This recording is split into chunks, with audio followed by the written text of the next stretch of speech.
Assalamu alaikum class, here is Samreen. Today we are going to start the ultra structure of chromosome class. हमने chromosome nucleus start किया था. Nucleus क्या हमने बाहर से material देखा, उसकी मेम्ब्रेन देखी अपने लेक्चर्स के अंदर, और फिर हमने उसके अंदर जो है वो क्रोमोसोम्स देखे. अब क्रोमोसोम की हमने मॉर्फोलॉजी स्टडी कर ली है डिटेल से. क्रोमोसोम के कितने पार्ट्स होते हैं, कितने आर्म्स होते हैं, क्या जो है उसकी कंडेंसेशन होती है, वो हमने डिटेल से डिस्कस किया है क्लास. आज हम क्रोमोसोम के अल्ट्रा स्ट्रक्चर को देखेंगे कि जो हमारे पास एक टिपिकल क्रोमोसोम बनता है उसके बनने के अंदर कितने प्रोसेसेस होते हैं और उसके अंदर कंडेंसेशन होती कैसे, वो कॉइल कैसे करता है डीएनए.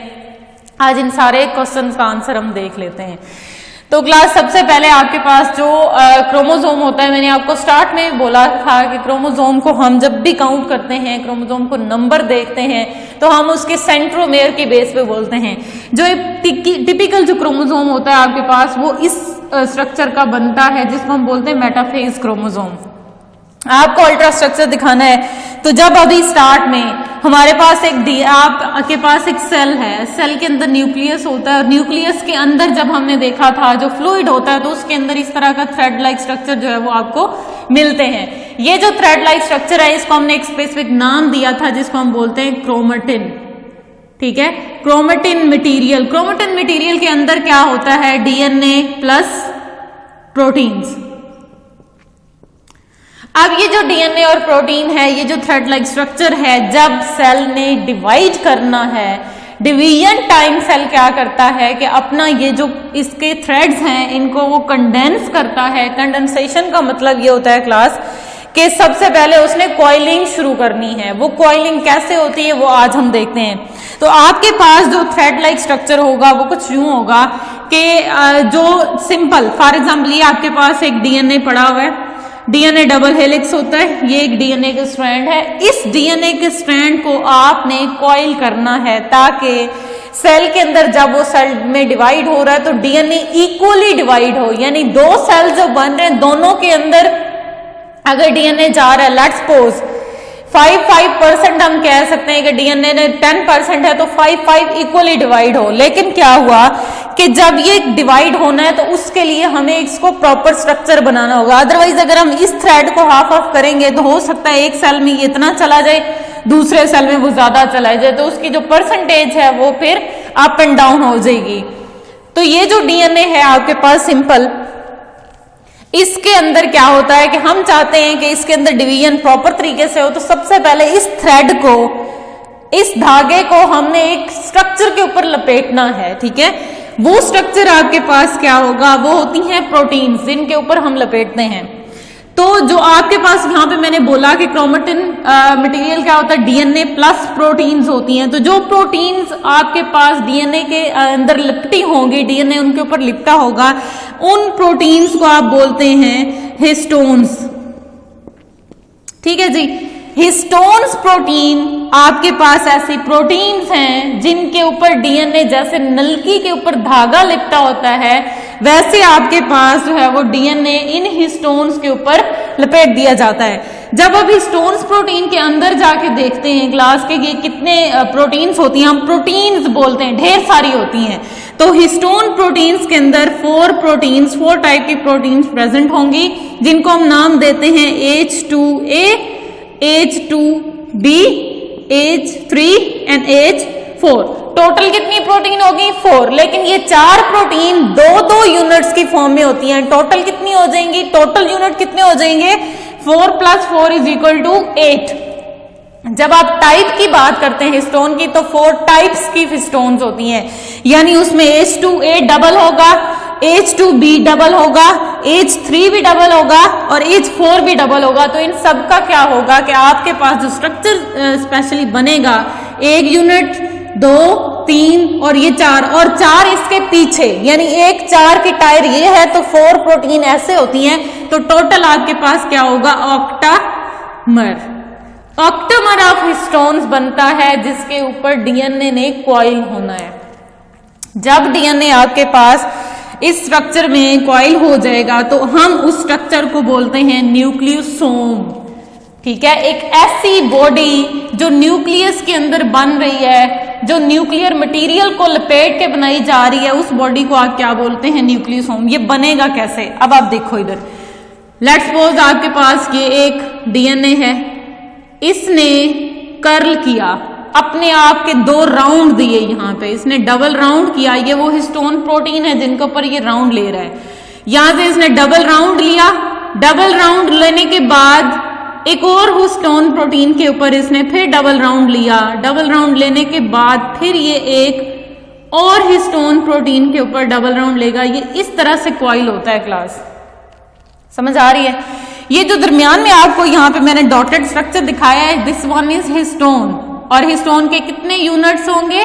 हिस्टोन के टोटल 4 होंगे, लेकिन 4 का डबल डबल होता है, ऑक्टामर होता है, तो फिर हिस्टोन कितनी आ जाएंगी? 4 + 4 = 8। तो ये हिस्टोन, अब इस स्ट्रक्चर को, ये जो आपके पास बना है, इसको हमने नाम क्या दिया? एक न्यूक्लियोसोम का। न्यूक्लियोसोम के अंदर क्या चीज होगी आपके पास? Histone protein plus DNA. अब आ जाते हैं कि ये जो आपके पास इसने डीएनए ने कर्ल लिया है, डीएनए का वो हिस्सा जिसने हिस्टोन प्रोटीन के ऊपर लपेटा है खुद को, वो कितने यूनिट्स का होता है? कितनी उसके अंदर न्यूक्लियोटाइड्स होंगी? तो 146 न्यूक्लियोटाइड प्रेजेंट होती हैं in a one turn, that is around the histone proteins. ठीक हो गया? अब आ जाते हैं, ये 46 हैं, तो ये जो दरमियान में डीएनए बचा हुआ है क्लास, ये क्या है? इस डीएनए को हम बोलते हैं, this is linker DNA. This DNA is linker DNA. Clear? इस डीएनए ने, जिसने न्यूक्लियोसोम के ऊपर लपेट दिया है खुद को, वो कितने न्यूक्लियोटाइड पे बेस कर रहा है? 146 nucleotide are present in the turn that is around the nucleosome. ठीक है? अब आपके पास ये जो लिंकर डीएनए है, ये वो डीएनए है that is present between 2 nucleosome. वो डीएनए जिसने अपने आप को उन प्रोटीन के ऊपर या हिस्टोन्स के ऊपर लपेटा नहीं है, वो डीएनए कौन सा होगा? लिंकर डीएनए होता है। अब ये जो आपके पास न्यूक्लियोटाइड हिस्टोन के ऊपर अटैच हो रही है, आपके माइंड में क्वेश्चन आएगा कि ये हिस्सा भी तो हो सकता है, ये क्यों नहीं हुआ? ये क्वेश्चन, इसका आंसर क्लास ये है कि ये जिसने न्यूक्लियोटाइड के साथ, यानी इस डीएनए के हिस्से ने जिसने प्रोटीन के साथ बॉन्ड बनाना है, उस हिस्से के अंदर ऐसे आपके पास जो है वो बेसेस आती हैं, ऐसे बेसेस होंगी जिनके ऊपर पॉजिटिव चार्ज होगा। ठीक है? नेगेटिव होगा, और इसके अंदर जो प्रोटीन है, इनके अंदर वो प्रोटीन्स आ रही हैं जिनके ऊपर पॉजिटिव चार्ज होता है, तो वहां पे आके ये प्रॉपर सीक्वेंस बनाती हैं। जब आप इसके अंदर न्यूक्लियोटाइड देखते हैं, तो ये आपके पास डीएनए के न्यूक्लियोटाइड्स हो गए। जब आप प्रोटीन के ऊपर चार्ज देखेंगे क्लास, तो उसमें ऐसे अमीनो एसिड्स होंगे जिनके पास पॉजिटिव चार्ज होता है, जिनको हम बोलते हैं, one is arginine, that is positively charge amino acid, और दूसरा आपके पास लाइसिन। ये वो 2 अमीनो एसिड है जिनकी अबंडेंस होती है हिस्टोन प्रोटीन के अंदर। अबंडेंस का मतलब ज्यादातर आपके पास कौन से अमीनो एसिड होंगे? जो बेसिक होते हैं, जिनके ऊपर कौन सा चार्ज होगा? Positive, due to presence of some ammonium ions, या इस तरह का आपके पास अमोनिया लास्ट पे उसके आर चेन के साथ प्लेस होगा, जिसकी वजह से ओवरऑल जो चार्ज है प्रोटीन के ऊपर क्या आएगा? पॉजिटिव। पॉजिटिव और डीएनए का negative due to presence of phosphate group, ये हम डिटेल से स्ट्रक्चर डिस्कस कर चुके हैं।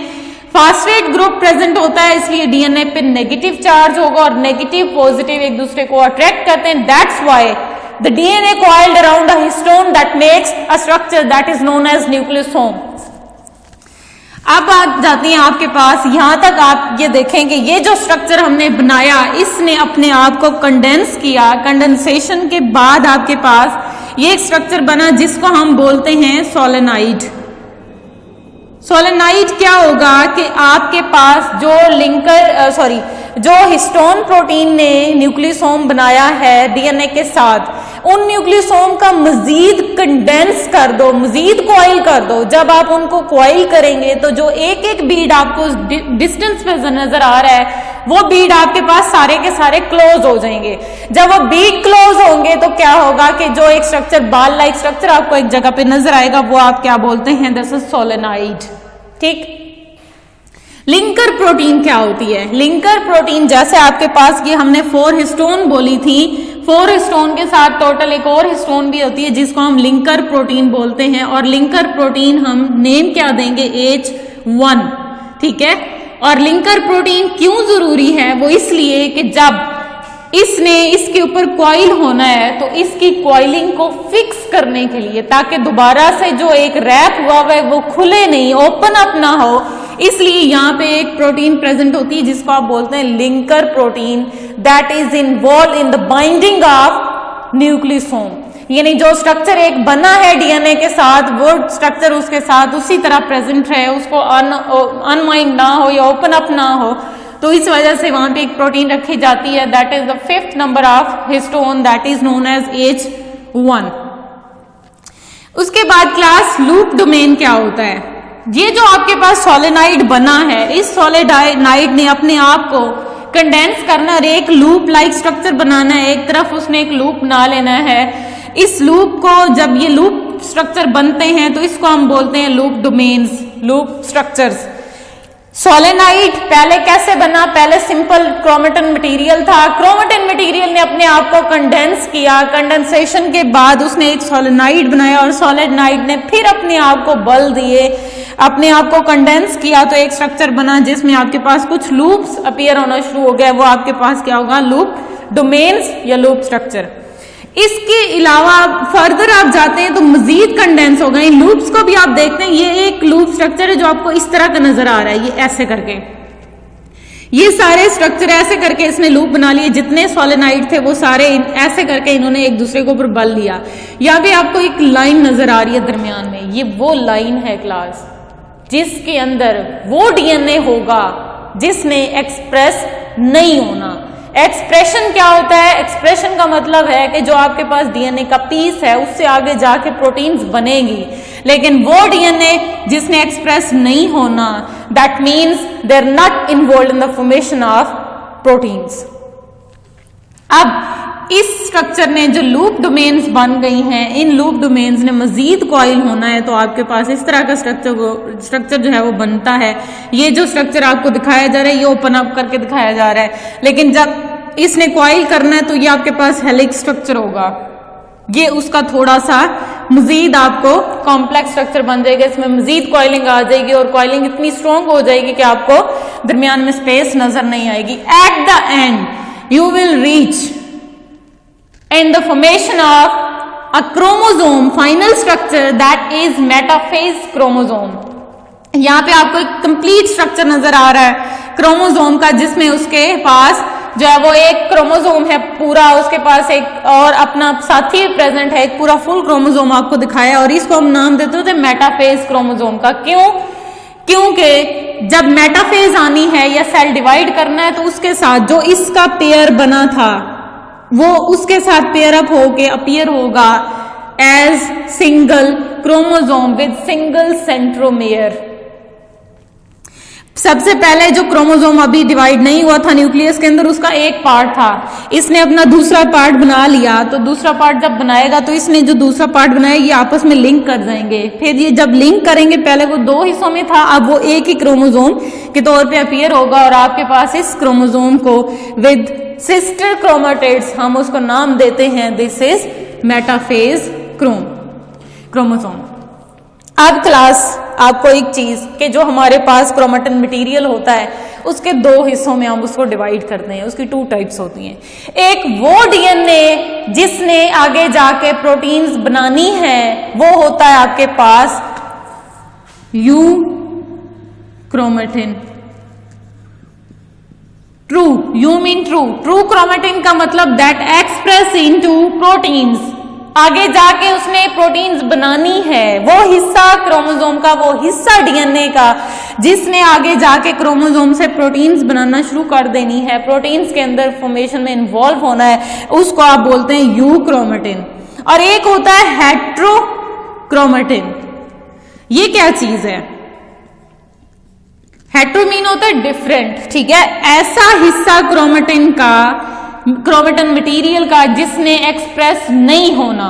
एक्सप्रेस नहीं होने का मतलब मैंने आपको पहले भी बोला that are not involve in the formation of protein, ये वो हिस्सा होगा डीएनए का जिसने आगे जाके कोई प्रोटीन नहीं बनानी है। Non coding region, non coding region का मतलब ही यही होता है कि उसने कोड नहीं देना। और ये क्या होगा? Coding region. Non coding region आपको कहां कहां मिलेगा? मैंने आपको ये लाइन पहले समझाई है दरमियान में कि जब लूप डोमेन्स बन रहे होते हैं तो उसमें वो डीएनए का हिस्सा सेंटर में आ जाएगा जिसने आगे जाके कोई प्रोटीन नहीं बनानी। फिर आपको यहां से भी आगे फर्दर नजर आएगा, इसके अंदर मजीद कॉइलिंग हो गई। कॉइलिंग के बाद जब आपके पास बनेगा क्रोमोसोम तो उसमें भी कुछ हिस्सा ऐसा होगा डीएनए का जिसने अपने आप को एक्सप्रेस नहीं करना। वो कहाँ पे आपको नजर आएगा? वो आपको डार्कली स्टेन्ड बॉडी दरमियान में नजर आएगा जो कि सेंट्रोमियर का नाम हम देते हैं, जिसने एक जो क्रोमेटिड्स होता है, एक क्रोमोसोम के जो आर्म्स होते हैं उनको आपस में जोड़ने के लिए जो एरिया बनता है दरमियान में, वो नॉन कोडिंग रीजन होता है और उसको हम नाम क्या देते हैं? सेंट्रोमियर। क्लास, उम्मीद करती हूँ कि आज आपके जो जो क्वेश्चंस होंगे वो आपके क्लियर होंगे। आपको कोई भी इसके अबाउट कॉन्सेप्ट जो है वो आपके माइंड से स्किप नहीं होगा। इंशाल्लाह नेक्स्ट लेक्चर के साथ फिर मिलेंगे, तब तक के लिए अल्लाह हाफिज।